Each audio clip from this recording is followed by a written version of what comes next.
मुमुक्का Sudarshan police अधीक्षक चंद्रपूर यांच्या संकल्पनेने आणि ईश्वर कातकडे अप्पर पोलीस अधीक्षक चंद्रपूर यांच्या मार्गदर्शनात सुधाकर यादव उपविभागीय पोलीस अधिकारी चंद्रपूर यांच्या नेतृत्वात चंद्रपूर जिल्हा पोलीस विभागाचे अंमली पदार्थाच्या वाढत्या विळख्याला आळा घालण्यासाठी काल चंद्रपूर शहरातील प्रमुख मार्गावर भव्य रूट मार्च काढला।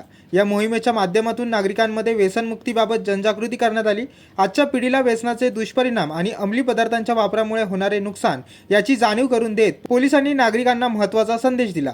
मागील 7 महिन्यात जिल्ह्यात तब्बल 125 अंमली पदार्थ विरोधी गुन्हे नोंदवण्यात आले आहेत।